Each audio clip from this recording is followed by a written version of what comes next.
அனைவருக்கும் வணக்கம். உங்களுக்கு என்ன பிடிக்கிறதோ அதை தாராளமாக செய். என்ன பிடிக்குது? சின்ன வயசுலேருந்து நட்பு. அவன் எங்கூட பேச மாட்டேங்கிறான், மனசு கஷ்டமாக இருக்குது. மனசு கஷ்டப்படுங்க. அந்த நேரத்தில் அவனே பேசலைங்கன்னு கண்டுக்காமல் போயிடுங்க. எதில் நீ உயர்ந்தவன், எதில் அவன் உயர்ந்தவன், எதில் நீ தாழ்ந்தவன்? வசதி வாய்ப்பா, ஜாதி சனமா, மதமா, அல்லது அரசியல் வாழ்க்கையில் இருக்கிறானவன், இல்லை நல்லா சம்பாதித்து நல்ல லெவலில் இருக்கிறானா, அதனால பேசுறது இல்லையா? எதை கண்டும் அஞ்சாதீர்கள், எதை கண்டும் அஞ்சாதே, எதை கண்டும் மனசு கஷ்டப்படாதே, எதை கண்டும் மனது வருந்தாதே. உன்னை அவன் காப்பவன் அல்ல, உன்னை நீதான் காத்து கொள்ள வேண்டும். உனது குடும்பத்தை நீதான் பார்த்து கொள்ள வேண்டும். உனது பொழப்பு அவனிடம் போய் பேசினால், அவனிடம் சிறிது நேரம் பேசினாலும் சரி, பல மணி நேரம் பேசினாலும் உனது பொழப்பு கெடும். அதனால் ஒருபோதும் வருந்தாதே. பாரு, பேசினால் பேசு, பேசவில்லை என்றால் விடு. உனது வேலையை மட்டும் பார். எவனாலும் நமக்கு ஒரு பயனும் அல்ல. அப்படித்தான் உனது வாழ்க்கையும் ஒவ்வொரு நாளும் அப்படித்தான். நண்பனாக இருந்தாலும் சரி, பஸ்ஸில் பழக்கமாக இருந்தாலும் சரி, ஒரு நாள் பழகினால் 5 நிமிட பழக்கம் பல நாள் பழகியது போல் நிறைய பேர் நம்ம கூட வந்து பேசுவாங்க. எதுக்கு வேண்டி பேசுவாங்க?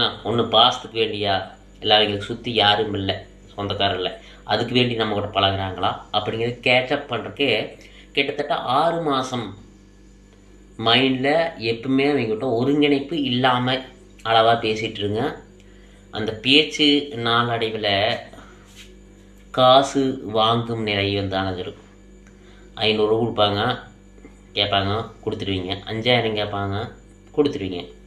அவங்களும் திருப்பி கொடுத்துருவாங்க. 50,000 கேட்கும்பொழுது அதை புரட்டி கொடுப்பீங்க, அந்த காசு வராது. ஒரு சிலர் அதையும் கொடுத்துருவாங்க. 5 லட்சம் புரட்டி கொடுக்கும்போது அந்த காசு வராது, ஊர் எங்கேயோ ஓடி போயிடலாம். பார்த்து பழகு. உன்னை நீ காப்பாற்றிக்கொள், உன்னை நீ பார்த்துக்கொள். யாரையும் எதுவும் நீ சிறு வயதிலிருந்து உன்னிடம் பழகிய நட்புகளையே நம்ப முடியாது. ஒரு சில நேரத்தில் எவனையோ நம்பாதே, ஒருபோதும் ஏமாறாதே. நீ வீடியோ போடுகிறாயா? பல ஃபாலோவர்ஸ் இருக்கிறாங்களா? சரி, ஃபாலோவர்ஸு நம்மளை 1000 கேள்வி கேட்குறாங்களாம் சரி, ஒரு கமெண்ட் பண்ணாலும் சரி, என்ன வந்தாலும் சரி, கண்டுக்காமட்டு சரியா?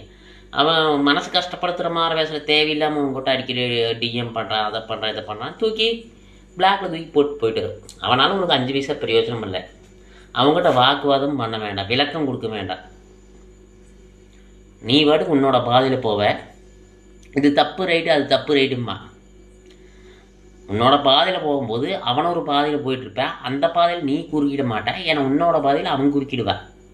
உன்னோட ஃபாலோவர்ஸாக இருந்தாலும் சரி, குறுக்கிடுவேன். அந்த குறுக்கிடும் போது நீ நினைப்ப, என்னடா குறுக்கிடுறானே அப்படின்னு.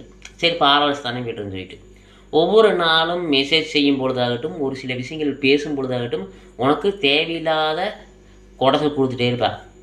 அவனை கண்டுக்காமல் விடுறதுனா விட்டுருங்க, தூக்கி பிளாக்ல ஓட்டிங்கன்னா நிம்மதியாக இருக்கலாம். அடுத்தடுத்த நாட்கள் நீங்கள் அழகாக எடுத்து செல்ல ஈஸியாக இருக்கும். இந்த வாழ்க்கை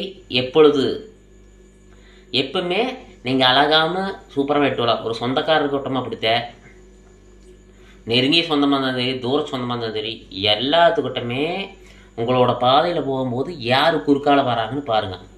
நீங்கள் நல்லா வேலை போவீங்க. அவன் அதை சொல்கிறான், இவன் இதை சொல்கிறான், அவன் அப்படி சொல்கிறான், உன்னை இப்படி சொல்கிறா, எல்லாரும் அப்படி சொல்கிறாங்க. நீங்கள் யார் பொழப்பையும் கெடுத்து எதுவும் செய்வதில்லை. எவரையும் ஏமாற்றி பிழைப்பதல்ல, எவரையும் ஆபாசமாக பேசுவதல்ல. உங்கள் வேலையை நீங்கள் செய்யும் பொழுது 1000 பேருக்கு 1000 விதமாக தோணும். அது தோன்றுபவர்களுக்கு தோன்றட்டும் என்று அனைவரிடமும் இல்லைனால் அவர்கள் சொல்வதை கண்டும் காணாமல் சென்று விடுது. உனது வாழ்க்கையை பார், உனது எண்ணம் உன்னை மேலோங்க வைக்கும். முடிந்தால் வாயில்லாத ஜீவன், மனிதரல்லாத உயிரினங்களுக்கு உன்னால் முடிந்தால் அன்னதானம் செய். மிச்சரோ முறுக்கோ இனிப்பு பண்டங்களோ எறும்புகளுக்கும் புறாக்களுக்கும் பறவைகளுக்கும் காகத்துக்கும் அதில் கிடைக்கும் சந்தோஷம், அதில் கிடைக்கும் நிம்மதி வேறு எதிலும் நமக்கு கிடையாது. நாய், பூனை, வீட்டு விலங்கு தவிர மனிதனுக்கும் கொடுக்க வேண்டாம், வீட்டு விலங்குக்கும் கொடுக்க வேண்டாம். நிறையா உயிரினங்கள் உணவு இல்லாமல் இருக்குது, அதுக்கெல்லாம் உணவு அது உன்னோட வாழ்க்கையில் ஒரு சந்தோஷமாக இருக்கும். இவங்ககிட்ட போய் பாசம் காட்டினா தான் நல்லா இருக்குது. எனக்கு அண்ணன் வீட்டு பிள்ளை, எனக்கு அக்கா வீட்டு பிள்ளை, எனக்கு மாமன் வீட்டு பிள்ளை, எல்லா பிள்ளையுமே பாசம் காட்டுவாங்க. அது எந்த அளவுக்கு அது பாசமாக பேசமாக தெரியாது. ஒரு மேரேஜ் ஆகும்போது அவங்களோட நிலைமை எப்படி இருக்குது, வீட்டில் என்ன நிலைமை இருக்குது, நம்மக்கிட்ட பேசுவாங்களா பேச மாட்டாங்களா, படிக்க வச்சுருப்போம், ஸ்கூல் படிக்க வச்சுருப்போம், காலேஜ் படிக்க வச்சுருப்போம், எல்லாமே படிக்க வச்சுருப்போம். கடைசியில் பார்த்தா நம்மளை கண்டுக்க மாட்டாங்க. அதனால மனசு ஃபீல் ஆகுது. இது நிறைய நண்பர்களுக்கும் நடந்திருக்குது, நிறைய பேர் சொல்லியிருக்கிறாங்க. அதனோட சிஸ்டமேட்டிக் தான் நான் சொல்கிறேன். அதை எல்லாம் அளவாக வச்சுக்கணும். ஒரு நட்பை பாசத்தளவாக வச்சுக்கணும். அவங்க ஃபஸ்ட் டைம் அப்படி பண்ணிட்டாங்க, மறுபடியும் யாராவது மூலமாக அவங்க மூலிமா யாராச்சும் படிக்க வைக்கணும், ஏதோ ஒன்று பண்ணணும்னா அதை போட்டு நோண்டிட்டு பண்ணிட்டு கூடாது. ஃபஸ்ட் டைம் அனுபவப்பட்டால் அந்த அனுபவத்தோடு விட்டுறணும்.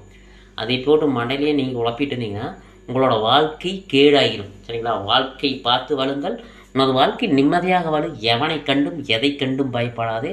வாழ்க்கை வளமாக செழிப்பாக அமோகமாக வளரும். நீங்கள் நல்லா வளரக்கு வாழ்த்துக்கள். எவனை கண்டும் பயப்படாதே, எவனை கண்டும் அஞ்சாதே. உனது வாழ்க்கை நீ வாழு. நன்றி.